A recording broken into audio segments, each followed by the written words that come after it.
Buenas tardes. Gracias, profesor Juan Antonio Vera, por invitar al IRME y a mí personalmente para hacer esta presentación sobre los avances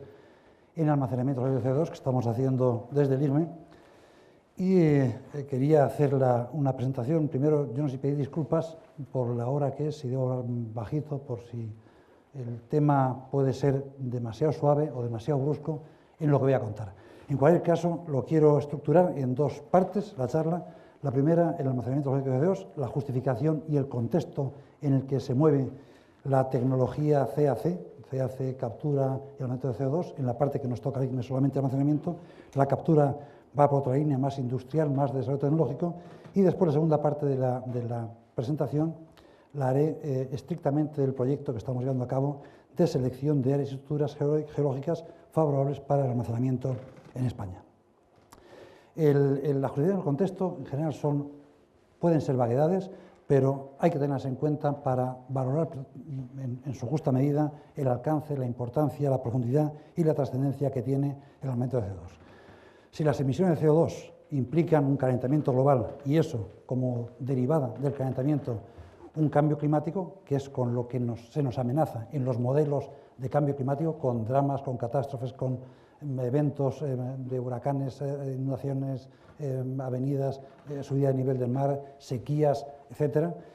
Eso es un modelo. Lo que es una evidencia es que se está produciendo una subida de la temperatura media en el planeta, y hoy creo que en la radio decían que el mes de abril pasado ha sido el más caluroso desde que hay registros históricos de temperaturas. Si las emisiones de CO2 como efecto de gas de efecto invernadero en la atmósfera que impiden la emisión de la radiación absorbida por la Tierra hacia la atmósfera y provoca ese calentamiento, el reducir las emisiones evidentemente será una mitigación de ese calentamiento global y como consecuencia una reducción, una mitigación también del cambio climático. Para ponernos en por qué la necesidad del almacenamiento geológico de CO2, por qué la necesidad de reducir las emisiones, el registro geológico es muy ilustrativo respecto de lo que ha ocurrido en los últimos centenares de miles de años, a través de registros en el hielo tanto de la Antártida como de Groenlandia. Y hay un paralelismo claro entre la subida de temperatura brusca, con ciclos que se repiten casi cada 100.000 años, con subidas bruscas, tremendas, y enfriamientos paulatinos. Se recoge en color rojo, la línea roja, la temperatura en CO2, deducida por relaciones isotrópicas de oxígeno, la concentración de dióxido de carbono en la atmósfera, la línea de color negro, y otro gas de efecto invernadero que es el metano en la atmósfera. Y lo que está claro es que hay una variación que van en paralelo las tres curvas. Y pongo este gráfico no para decir una novedad conocida, sino para dar una idea de la magnitud de la amenaza que significa las emisiones de CO2 a la atmósfera, en la medida que el máximo registrado histórico está más o menos en esta temperatura, alrededor de 4 grados centígrados por encima de la temperatura actual del planeta, y el mínimo alrededor de 8 grados centígrados por debajo actual, es decir, una variación de 12 grados. Esto no sería demasiado grave, en principio, con este principio, si lo que se pretende mitigar, según recomendaciones del panel intergubernamental de expertos para el cambio climático, es que la temperatura no suba más allá de 2 grados sobre la actual. No sería demasiado grave ese asunto si no estuviésemos en una situación en la que realmente la concentración actual ya en la atmósfera supera con mucho a la máxima de registro geológico, que estuvo alrededor de los 325 partes por millón de CO2 en la atmósfera. En este momento el registro alcanza ya los 390 partes por millón de CO2 en la atmósfera, con lo cual estamos por encima del registro histórico. Si el efecto invernadero es posterior al calentamiento global, el efecto invernadero va con un degradaje natural de los efectos que va a provocar, probablemente estemos en un punto casi de no retorno respecto al desencadenamiento que puede implicar ese calentamiento en el cambio climático. Desde el punto de vista de la cantidad de CO2 que se emite y que habría que secuestrar y almacenar para evitar esas emisiones y, consecuentemente, mitigar el calentamiento global y el cambio climático, digamos que todo nace, las cantidades nacen del protocolo de Kioto,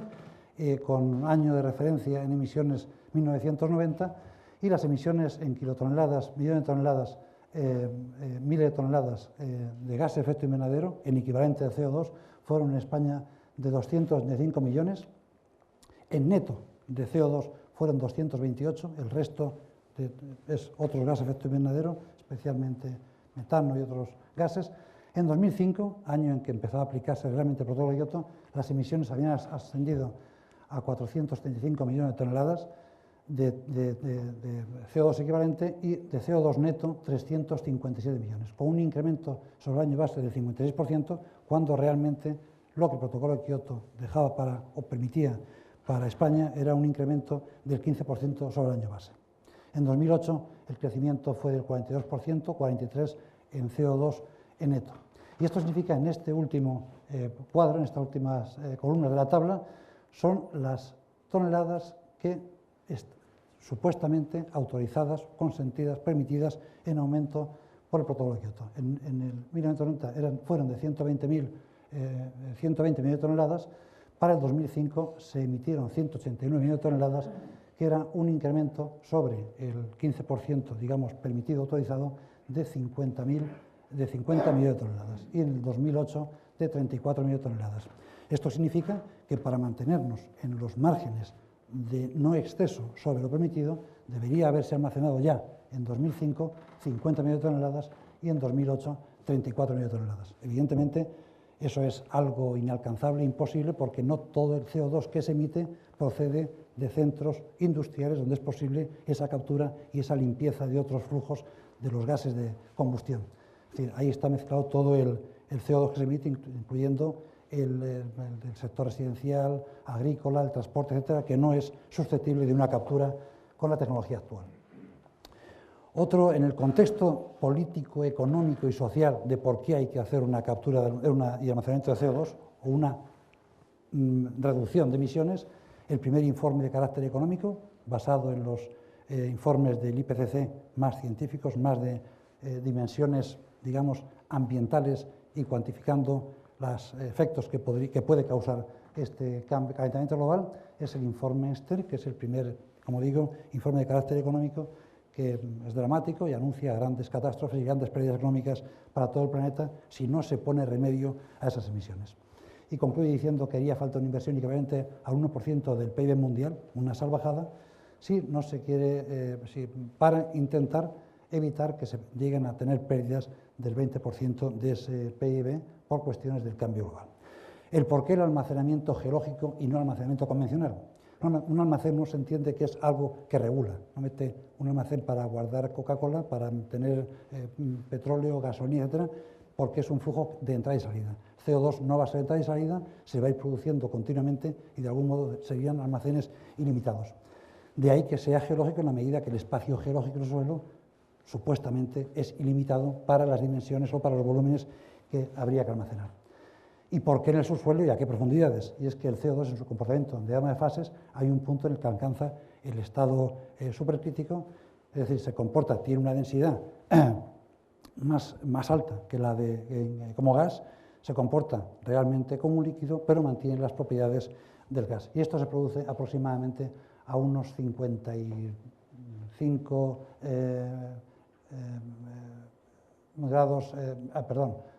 31 grados centígrados,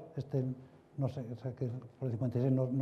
aquí está, 31 grados centígrados de temperatura y 38 megapascales, 7,38 megapascales, que equivale aproximadamente a 8 atmósferas. En otro diagrama más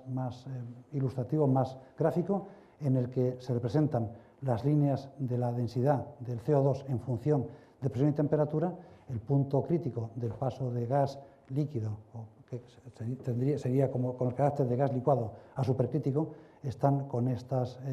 líneas de densidad, y se ha representado con trazo discontinuo el gradiente geotérmico en profundidades, digamos, anualmente bajo, de 15 grados centígrados por kilómetro o de 30 grados centígrados por kilómetro. De tal modo que en profundidades de los 31 grados en el que se alcanza el estado supercrítico, estaríamos con profundidades prácticamente de 800 metros y con temperaturas a ese gradiente geotérmico aproximadamente de los 31, 32, 34 grados. En esas condiciones en las que la reducción, el aumento de densidad en estado supercrítico del gas CO2 es una reducción de volumen significativa, de tal modo que una tonelada de CO2 en condiciones atmosféricas ocupa aproximadamente 580, 600 metros cúbicos, y en estado supercrítico tan solo sería alrededor de 1,5 metros cúbicos. De tal modo que en el subsuelo, en condiciones supercríticas, en condiciones de equilibrio con su contexto, a más de 800 metros de profundidad, manteniendo ese gradiente geotérmico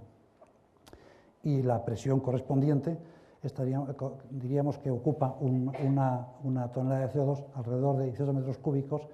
considerando un óptimo, diría yo, de porosidad de la roca almacén del 20% y desplazando aproximadamente el 40% del agua contenida. Para todo el cálculo estimado de las capacidades de almacenamiento de las áreas que el programa que estamos llevando a cabo selecciona, estamos considerando unos cálculos estándar en el que se considera, evidentemente, la capacidad de almacenamiento sería el resultante de un multiplicador en el que está el volumen de la roca, el área que ocupa, el espesor que ocupa, la porosidad media del almacén, el espesor, evidentemente, la densidad del CO2 a la profundidad en la que se encuentra el almacén, que es variable, digamos que entre 600 y 700 kilogramos por metro cúbico, y el factor de eficiencia, que sería el factor de la capacidad de desplazamiento del agua de esa porosidad ocupada precisamente por ese líquido. De tal modo que la capacidad teórica de almacenamiento de una estructura geológica de más o menos 5 por 5 kilómetros cuadrados, 50 metros de espesor neto, a 1000 metros de profundidad, con gradiente geotérmico normal, un 20% de porosidad, como decíamos antes, y un 0,4 de factor de eficiencia, la capacidad de almacenamiento en esa estructura relativamente reducida sería de 65 millones de toneladas. 5 por 5 kilómetros cuadrados y 50 metros de espesor, en términos geológicos, es algo, digamos, pequeño, relativamente reducido, que nos da una idea del potencial de almacenamiento que tienen las propias estructuras geológicas si cualquier formación se extiende por centenares o millares de kilómetros cuadrados. Y los espesores de 50 o más metros son habituales en nuestro territorio. Desde el punto de vista político, la necesidad de la reducción de gases de efecto invernadero viene recogida en una directiva del Parlamento Europeo aprobada por el Consejo de Europa el 5 de junio del año pasado y con obligación de transposición a la legislación de cada país en 2 años, y en este momento ya está aprobada la transposición española por el Consejo de Ministros, creo que fue en el mes de marzo o abril, y está enviada al Parlamento para su aprobación, y todo hace pensar que, con las dificultades que tenga de negociación por los ámbitos de competencia entre el propio Estado y las comunidades autónomas, pero que en el plazo disponible de 2 años, a contar desde junio de 2009, estará aprobada y en aplicación. Y lo que dicen los considerandos es que, poniendo en marcha el almacenamiento de CO2, se podrá empezar a reducir significativamente las emisiones de CO2 en la atmósfera hasta un 15% más o menos de las necesarias para el 2030. Los requerimientos técnicos de directiva son muy estrictos, especialmente el anexo 1, y requiere estudios y modelos geológicos y geofísicos en 3D, fiables y precisos, tanto del complejo de almacenamiento como de las zonas adyacentes. Una caracterización del comportamiento dinámico del almacenamiento basado en modelos 4D con simulación de inyección y procesos que puedan producir la interacción del CO2 con la roca y con los fluidos confinantes de la roca de almacén, y la caracterización y evaluación de los riesgos en caso de fuga para tomar las medidas oportunas y que no haya afecciones al medio ambiente, a la salud, biodiversidad, etc. También desde el punto de vista político, la estrategia española de cambio climático en horizonte 2007-12-20, entre todas sus líneas hay una específicamente de captura y almacenamiento de CO2, y dentro de esa línea desarrolla una serie de tareas a llevar a cabo. Algunas de ellas ya están realizadas y en otras estamos. Y en la que estamos es justamente en la caracterización del subsuelo para la selección de áreas susceptibles de almacenar CO2. Hasta aquí el contexto, digamos, de por qué la necesidad de reducir las emisiones de CO2 a la atmósfera, como consecuencia la conveniencia de almacenarlas en el subsuelo en la medida que el medio geológico, digamos que tiene una capacidad de los volúmenes a considerar ilimitada, más que suficiente. Y en lo que estamos es en el almacenamiento geológico, que empezaré a hablar ahora del proceso que estamos llevando. El objetivo general es, como decía, el confinamiento de CO2 en el suelo en condiciones de seguridad absoluta, estanqueidad y con capacidad de reducir significativamente las emisiones de CO2 a la atmósfera. Y el requisito es que existan formaciones en el suelo capaces de almacenar, evidentemente. Y en el conjunto de la captura, transporte y almacenamiento, digamos que los tres elementos, la captura es un asunto estrictamente tecnológico, en este momento todavía no es económicamente viable,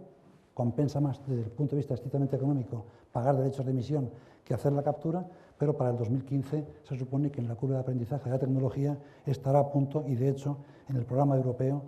está previsto construir y poner en marcha plantas de demostración con captura de transporte en la combustión, para combustión de carbón. El transporte es otro asunto estrictamente tecnológico, diferente al de transporte de gases licuados, porque el CO2, sobre todo si va acompañado de humedad, es especialmente corrosivo y habrá que desarrollar una tecnología capaz de permitir un transporte en condiciones de seguridad y económicos aceptables, pero en el almacenamiento se juntan dos cosas. Una, las propias características geológicas y la tecnología. La tecnología para hacer no solamente la calcificación del almacén, sino para la inyección cuando llegue el momento. Pero sin que haya estructuras geológicas naturales no condicionadas por la actividad industrial con capacidad de almacenamiento, evidentemente no habrá posibilidad de almacenar. De tal modo que si no tenemos condiciones geológicas capaces de almacenar CO2 en el suelo, por mucho que haya en nuestro país desarrollo tecnológico para la captura y para el transporte, habrá que recurrir a otras alternativas o al transporte al exterior. El almacenamiento geológico, lo aceptado universalmente, es que hay tres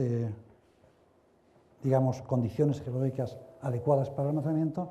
La mejor, la más importante, la de máxima capacidad, la ya demostrada, la ya experimentada y en la que está haciendo actualmente inyección en varios lugares del mundo, son los campos de petróleo o de gas agotados o casi agotados, que además tendría en los casi agotados un beneficio económico añadido en la medida que permitiría o favorecería la explotación del crudo o del gas de forma añadida por la sobrepresión que implica la inyección de CO2. Otra alternativa es la inyección en subsuelo, en rocas porosas y permeables, con agua salada para evitar contaminar un recurso tan importante como el agua, es decir, almacenamiento en acuíferos salinos. La tercera alternativa es la de almacenamiento en capas de carbón no explotables por exceso de profundidad, en la medida que el carbón es más afín al CO2 que al metano que contengan. Requiere unas condiciones de fracturación, fisuración, etcétera, para que la permeabilidad en la capa aumente, y es algo que en España hay poquísima, por no decir nula, capacidad de almacenamiento en capas de carbón. De modo que la alternativa para España, en la medida que no hay campos de petróleo grandes con gran capacidad, pero sí hay rocas sedimentarias en gran extensión y con profundidades adecuadas a las requeridas para el almacenamiento, es decir, por debajo de 800 metros y no más allá de 2.500, 3.000, en la medida que aumentarían los costes, pues hay espacio suficiente. Los procesos geológicos que tienen lugar en el almacenamiento, si la inyección se calcula en décadas, digamos que un campo de operación de almacenamiento podría estar alrededor de los 30, 40, 50 años, una vez que termina el almacenamiento, la inyección, el proceso de difusión del CO2 en el almacenamiento empieza en ese momento que viene de estar y permanece, digamos, en el tiempo desde el momento de inyección. Otros procesos, como la disolución, son más lentos en el tiempo. La disolución en las condiciones de presión y estado supercrítico en las que se encuentran no es instantánea, no es en tiempo real a medida de la inyección, sino que hay que considerarlas, digamos, que en tiempos de siglos o de milenios. El proceso más estable, más de fijación, más seguro, sería el de la mineralización, reacción del CO2 con la roca almacén y con los fluidos contenidos, que se mediría en tiempos geológicos, de miles, millones de años. De tal modo que, en cualquier caso, el condicionante fundamental inicial es la estanqueidad, la ausencia de fugas en el campo, en el complejo de almacenamiento. En el planteamiento que tenemos, el objetivo general es una selección de entre 40 y 60 áreas con estructuras geológicas favorables para el almacenamiento. Y el objetivo que nos planteamos no es hacer una selección solamente de las áreas favorables, por exclusión de lo no favorable, sino considerar el territorio español con rocas sedimentarias que en principio cualquier parte sería adecuada en la medida que haya formaciones porosas y permeables y a profundidad en la que no haya flujos de aguas subterráneas intensos, que sean flujos lentos o que tengan y que además sean aguas saladas, serían adecuadas. Y el objetivo es no excluir ninguna parte del territorio de rocas sedimentarias con acuíferos, sino seleccionar aquellas partes más adecuadas, más favorables, porque contengan estructuras geológicas, ya sean tectónicas, estructurales, estratigráficas, etcétera, adecuadas para que sean estancas respecto al confinamiento del CO2. Y el planteamiento es, una vez seleccionadas estas áreas, hacer una caracterización en 3D de las áreas seleccionadas para evaluar la capacidad de armamento de cada una de ellas y además hacer una jerarquización de su importancia, de su interés en función de diferentes elementos, criterios, parámetros que veremos más adelante. Para abordar este trabajo, sobre los trabajos previos en los que se había hecho una evaluación previa y en máximos y muy optimista de la capacidad de almacenamiento en las áreas de rocas sedimentarias del país, excluyendo macizo esférico y sistema central, pues dividimos el país porque teníamos un compromiso de terminar en este año en el que estamos, para el próximo mes de junio, el plan de la selección de estructuras inicial. Y para trabajar en paralelo dividimos el país en 4 áreas geológicamente relativamente homogéneas. En todas hay una cadena montañosa y una cuenca terciaria, la cadena cantábrica y cuenca del Douro, Pirineos y cuenca del Ebro, Ibérica, cuenca del Tajo, y Béticas y la cuenca de Guadalquivir, con añadido de la cuenca del Tajo y del Guadiana. En estas áreas lo que nos planteamos como tareas era, primero, evidentemente, recopilar toda la información existente de geología de superficie y de subsuelo, líneas sísmicas, investigación previa de petróleo, etc. A partir de ahí empezar a elaborar mapas y documentos integrando toda esa información. Prácticamente el trabajo de campo en esta etapa no se ha hecho, pero se han hecho, como digo en esta transparencia, mapas de isobata, isopacas, cortes geológicos, integración de toda esa información en modelos 3D, elaboración de modelos de fundamento hidrogeológico profundo, y esto ha sido algo que los hidrogeólogos que han participado en el proyecto realmente han hecho un gran esfuerzo, en la medida que no había gran experiencia del funcionamiento hidrogeológico profundo, puesto que no ha sido nunca un objetivo de investigación para aprovechamiento de ese agua. Y en términos generales, el planteamiento que hacíamos es si en la cuenca del Duero, si entendemos que el agua del ciclo hidrológico, de lo que llueve una parte se infiltra, otra se va por escorrentía y otra por evaporación o por transpiración, pongamos que en la cuenca del Duero, en la cuenca hidrográfica del Duero, todo lo que llueve, lo consideramos así, la única salida que tiene de descarga finalmente será el río Duero. Todo lo que llueve en la cordillera cantábrica, en el Triásico, por ejemplo, y que tiene una barrera hidrodinámica, hidrogeológica importante como es el Kuiper y que se infiltra, se queda ahí para siempre. ¿Hay alguna circulación? Esa circulación, ¿hay transferencia vertical entre un sistema y otro? Es decir, esa es investigación especulativa en la medida que no hay pocos datos y muy esporádicos a partir de información de petróleo, pues es un reto que han tenido en hidrogeología y que realmente creo que ha sido satisfactorio los resultados. Además, hemos hecho una campaña de sondeos cortos para caracterizar las propiedades de las formaciones almacén y sello. Sondeos evidentemente no profundos, serían carísimos, pero sí en zona saturada para entender más o menos su comportamiento, permeabilidad y porosidad, y especialmente en las formaciones sello, para lo cual hemos utilizado el equipo del Instituto de Ensayo de Baja Permeabilidad con resultados positivos de los ensayos. Y además, para empezar a aprender el comportamiento, la reacción, la respuesta de la roca almacén frente al almacenamiento, hemos hecho experimentación en cámara hiperbárica para ver justamente cómo reacciona, qué respuesta tiene la roca con el CO2 en estado supercrítico. Con todo este conjunto de cosas, finalmente se han delimitado esas 50-60 áreas, al final han sido más de 60, para susceptibles de albergar en condiciones seguras el CO2, y de ellas se ha hecho un modelo 3D geométrico y matemático de las áreas seleccionadas. En paralelo, con un decalaje de poco tiempo por detrás, queríamos abordar la priorización, la categorización, las propiedades de cada una de las áreas en función de criterios geológicos, socioeconómicos y de fiabilidad de la información para hacer esa categorización de estructuras, para lo cual convocamos a un panel de expertos y mediante el consenso de qué elementos habría que tener en cuenta se ha aplicado el método Delphi anónimo para buscar el consenso numérico en los valores a aplicar a cada uno de los elementos que intervienen en esa priorización, importancia, valoración, en fin, como se quiera llamar, de las estructuras seleccionadas.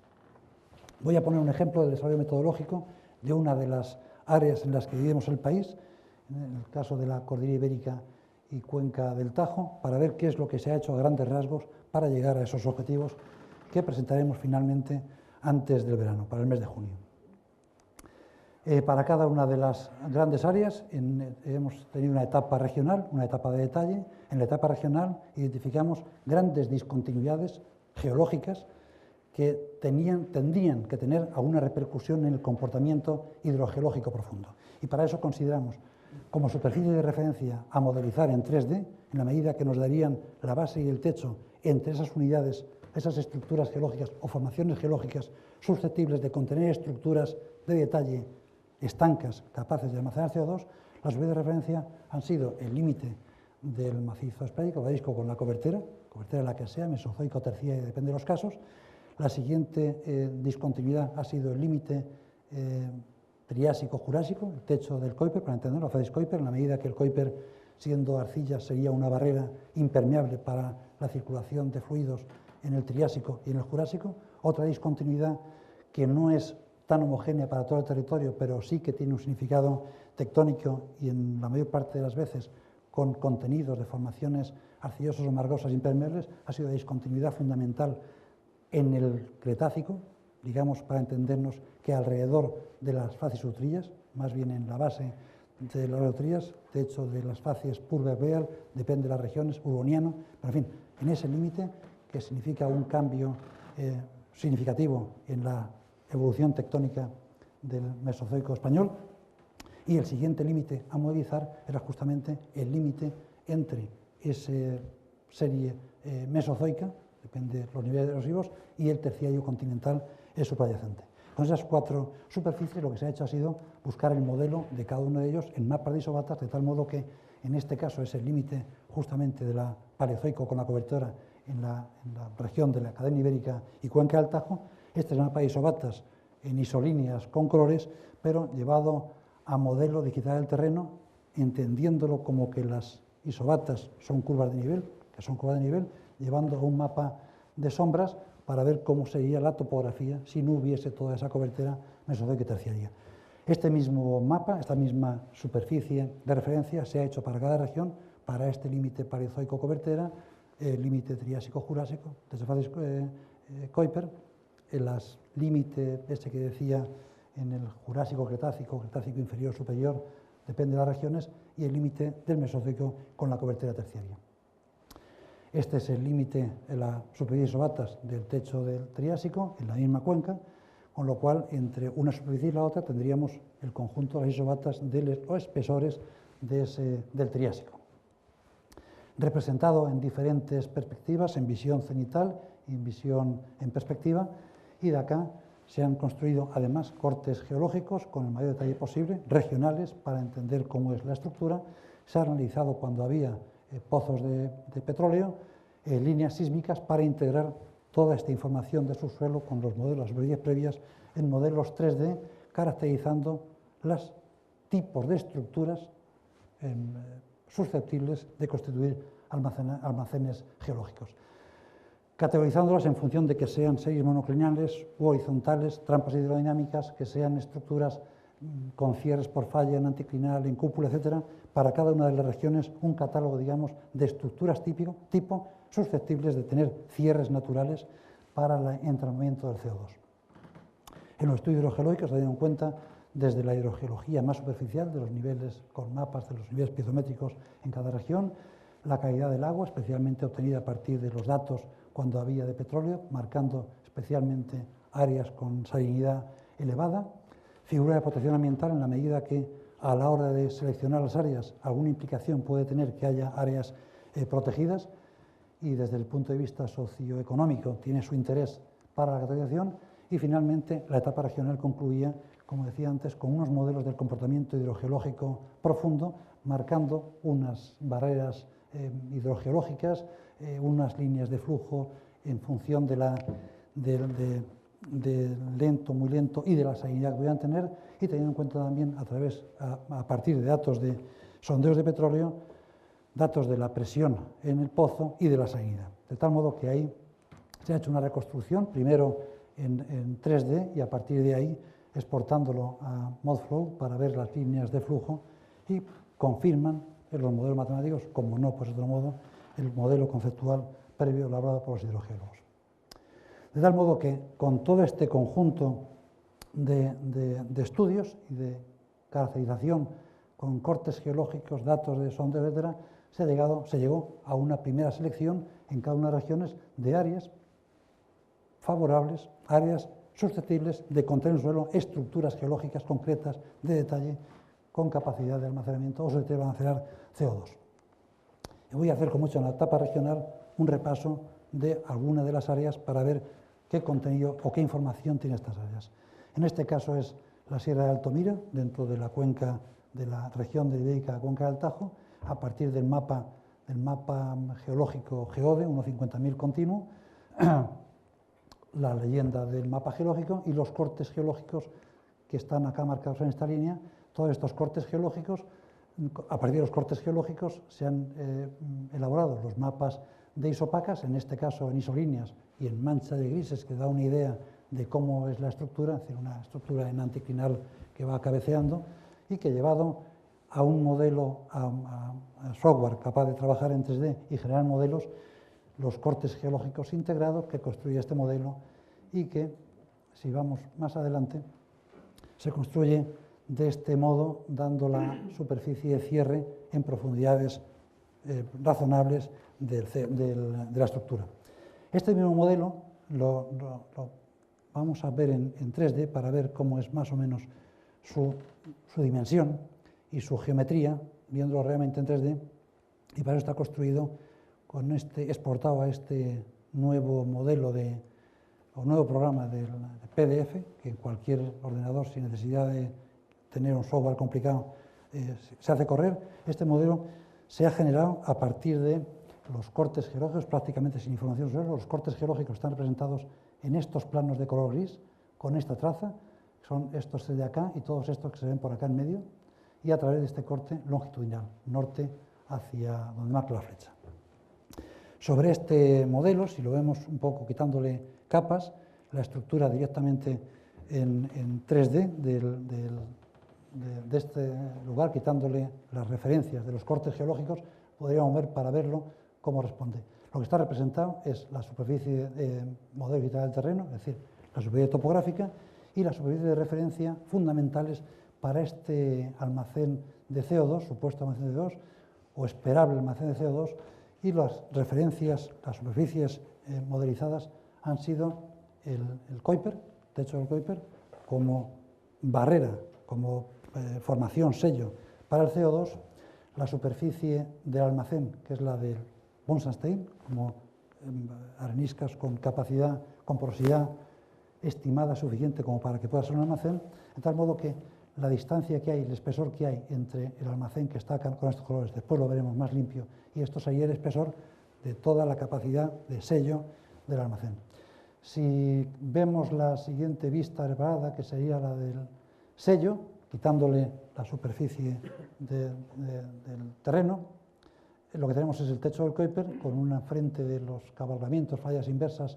al oeste de Altomira, y tenemos dos alternativas: una, quitarlo directamente de los nodos para descubrir lo que está más abajo, que sería el techo del almacén, que, como se veía antes, es una estructura en anticlinal, cabeceando, con altos para acá, bajos, continua, y en este dibujo lo que se ha representado es con colores, la diferente batimetría, diferente cota del techo del almacén, y este plano negro sería el plano de corte inferior digamos que por debajo del cual los gastos de la inyección serían más caros, más altos que considerando la parte óptima del almacenamiento que sería este. Si quitamos para verlo mejor estos colores, que no dejan de ser una forma de ilustrar la profundidad, esta sería la estructura real en el techo de la facies Bunsenstein con la superficie de corte horizontal, que es esta capa gris de acá. Y finalmente, si vemos si quitásemos la capa esta de acá, lo que veríamos es la superficie de referencia del fondo de muro, digamos, del almacén, la discontinuidad paleozoico-ecovertera. Tenemos otro modelo también para visualizarlo, voy a quitarle esta parte de acá, que está si la otra estructura era continua, compleja pero continua, es decir, con continuidad física entre las diferentes cúpulas de declinal, en este caso son diferentes y aquí se ha construido el modelo a partir de cortes geológicos, los planos estos que están marcados acá con línea amarilla y gris de fondo, líneas sísmicas, son todo el rayado rojo con los puntos de tiro en blanco, y dos pozos de petróleo que figuran con esas torretas. Si lo miramos como hacíamos antes, quitándole toda la información que teníamos, directamente estaríamos con esta estructura en la que lo que se ha representado es la superficie topográfica, y en las capas de más abajo, aquí hay dos almacenes, dos conjuntos almacenes sobrepuestos, una para las facies utrillas, con el techo en las margas que lo cubren y toda la serie sedimentaria superior, y otra en Bunsenstein. Si hacemos como antes, quitando capas para verlo con más claro, en el almacén 1, en las facies utrillas, sería esta la forma, el área, digamos, óptima para el almacenamiento, pero evidentemente estaríamos con un criterio conservador respecto a la capacidad de almacenamiento en la medida que hay otras cúpulas más pequeñas con continuidad o a través de la falla, como son estos altos, este alto, esto de acá, etc. El almacén de Bunsenstein, más profundo, no sé por qué el color se ha perdido al proyectarlo acá, se han seleccionado dos áreas, la de atrás no se ve si no lo estoy moviendo, que está en la parte de acá, y la más occidental, digamos, en esta de acá. Es decir, para todas las estructuras seleccionadas, alrededor de 40 o 50, se han construido estos modelos que permiten, si en los años 90 el avance de la informática para trabajar en geología eran los sistemas de información geográfica trabajando en 2D para hacer cálculos de lo que quisiéramos, distancias, superficie, etc., los modelos 3D permiten hacer cálculos volumétricos de un modo más rápido y más exacto de lo que sería en la mano. Continuando con la serie de... Si es que quiere avanzar. Sí. En las áreas en las que disponíamos de suficiente información de sondeos de petróleo o de líneas sísmicas, lo que se ha hecho ha sido un ataque, digamos, de las estructuras del conocimiento a través de la petrofísica de esas formaciones o de los registros geofísicos obtenidos en cada una de las áreas, teniendo en cuenta diferentes elementos, pero básicamente diagrafías y líneas sísmicas. De tal modo que se llega, igual que en la parte anterior, a construir los modelos, y en este caso se han seleccionado en esta estructura modelos o estructuras cerradas, reconocidas acá en línea, no sé si se ve bien, en línea roja, algunas en cierre contra falla para tener el cierre estructural, en otras entre dos fallas, o estas que atraviesan una falla en la medida que la falla no produce un salto importante y las formaciones permeables, suponemos que la falla no es una barrera frente a la permeabilidad de la roca contenida. Continuando con esta estructura, y a título de ejemplo, para la más oriental, que era esta de acá, con este cierre por falla, este es un corte en esta línea negra, y haciendo una estimación de la capacidad de almacenamiento para esta estructura a dos cotas de cierre inferior de la estructura, aplicando la fórmula que habíamos puesto al principio, que consideramos estándar para todas las estructuras, pues la capacidad de almacenamiento hasta cota menos 1.600 desde el techo de culminación de la estructura de esta cúpula serían de 62 millones de toneladas de CO2, y bajando a 1.900 metros sería 174 millones de toneladas, con una porosidad reconocida de sondeos de petróleo del 9%, es decir, una capacidad apreciable de almacenamiento de CO2. Una vez que tenemos todas las estructuras seleccionadas, caracterizadas en 3D, dimensionadas en espesores, porosidad, eficaz, en fin, datos de permeabilidad reales o supuestos a partir del conocimiento de la geología regional, la tarea que, como decía al principio, tenemos por delante, se está llevando en estos días a efecto, es la jerarquización de las 60 estructuras seleccionadas para ver cuáles son más importantes y en función de qué. Y para esto se tienen en cuenta diferentes criterios, parámetros y rangos de carácter geológico, hidrogeológico, ambiental, socioeconómico, etcétera, que permitan justamente eso, que no sea la opinión del experto que ha dicho, que ha estudiado un área y dice que esa es la mejor, sino que sea fruto del consenso de expertos. Y para eso, como decía antes, se convocó una mesa de expertos de alrededor de 60 personas en diferentes ámbitos. Aquí hay algunos participantes de ese panel de expertos y después se ha hecho una circulación hasta 150 expertos para que diesen valores a los elementos que aquellos primeros expertos habían considerado como fundamentales. Y en criterios se había tenido en cuenta, lo veremos después con algún detalle, la calidad de la formación almacén, de la formación sello, la capacidad de almacenamiento, el comportamiento hidrogeológico y la afección a los recursos. De tal modo que las tareas llevadas a cabo fue, primero, identificar qué criterios eran los fundamentales, dentro de cada criterio qué parámetros eran los que a valorar y, finalmente, dentro de los parámetros, qué rangos para cada uno de los elementos darle un peso para que un equipo ajeno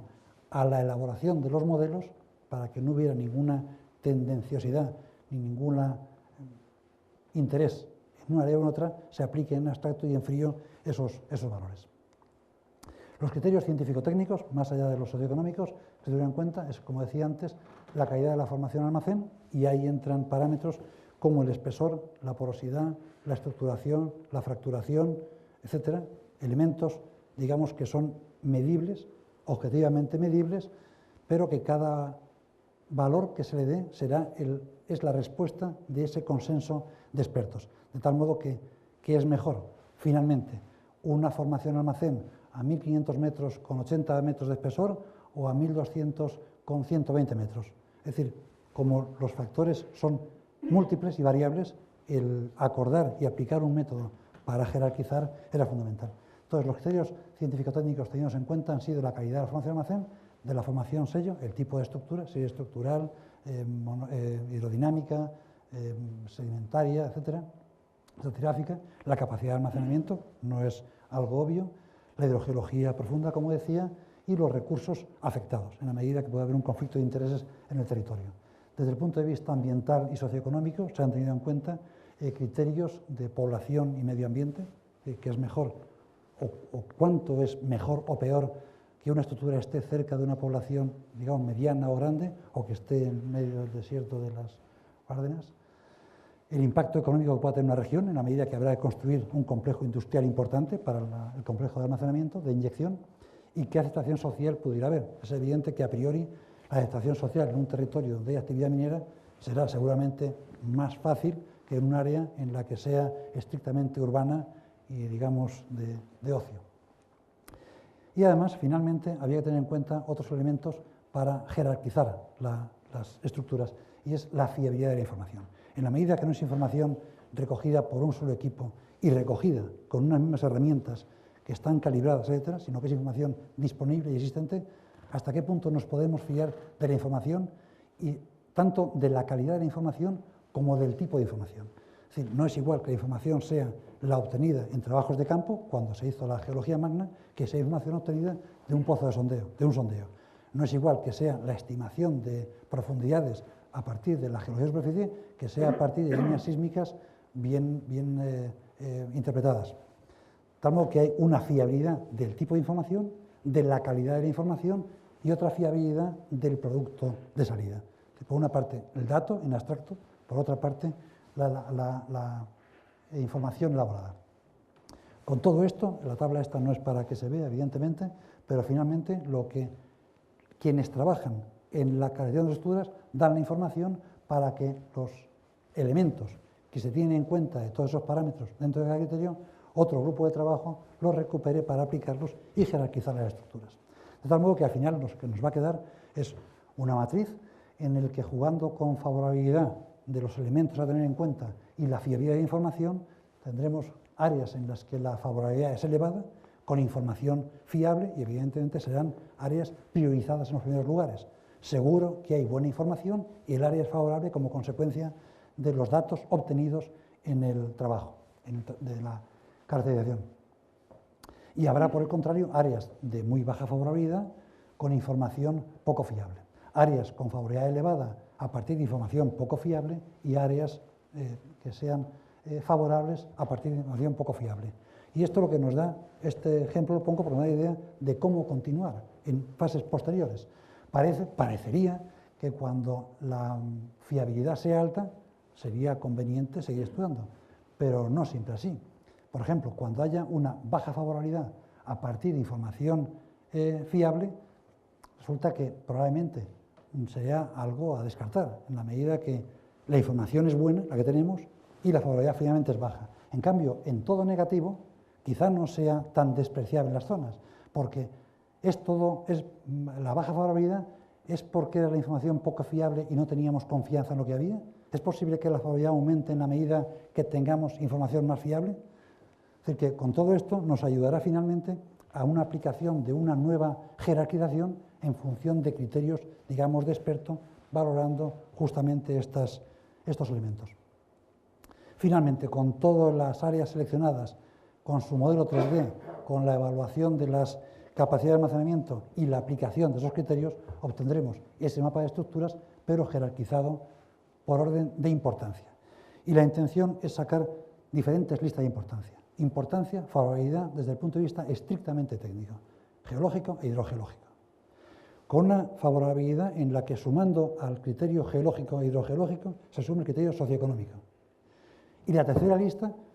sumando el criterio técnico, geológico, hidrogeológico, el socioeconómico y el de fiabilidad, de tal modo que en las inversiones que haya que hacer para profundizar en el conocimiento de las estructuras, para llegar al emplazamiento, al almacenamiento de CO2 real, sea experimental o sea industrial, haya elementos para tomar decisiones y que no sea solamente el criterio de los 4 o 6 o 8 o 15 geólogos e ingenieros, en fin, el equipo de trabajo que dijo que un área tenía interés. Son muchos elementos los que intervendrán en esto. Finalmente, el trabajo se ha llevado desde el Instituto con un equipo importante que quiero agradecer desde acá, con la colaboración de empresas del sector, que aquí pongo los logotipos, y en fin, muchas gracias al propio equipo del IGME, a los que Ministerio de Industria, que financia en buena medida el proyecto y continuará financiando en la medida que tenemos acuerdos para este año y el próximo, y a los equipos de trabajo de las empresas que figuran ahí, porque realmente han hecho un trabajo importante y, en cierto modo, de innovación, y estamos en el Ministerio de Ciencia e Innovación, incorporando todas estas nuevas herramientas del software en 3D y, en fin, realmente de interés. Nos queda por delante un paso más allá, que es la simulación de la inyección, ir a lo que la Directiva Europea exige previo al almacenamiento de CO2, que es no solamente caracterizar el almacenamiento CO2 en régimen estático, digamos, modelo estático, sino también el dinámico con simulación de inyección, análisis de riesgos, y eso es algo que está por desarrollar porque no creo que la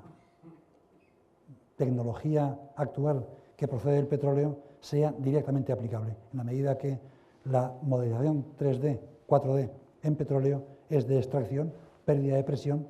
digamos, vaciamiento del almacén del suelo, y a lo que vamos es justamente lo contrario, algo que está ocupado a una presión de confinamiento, la que sea, en función de profundidad, en la que hay que inyectar con sobrepresión, y eso pues tiene unas derivadas que no son las habituales en el mundo de la extracción. De modo que tenemos por delante un fuerte desafío, un reto tecnológico de innovación que esperemos cumplir con éxito en los próximos tiempos. Gracias.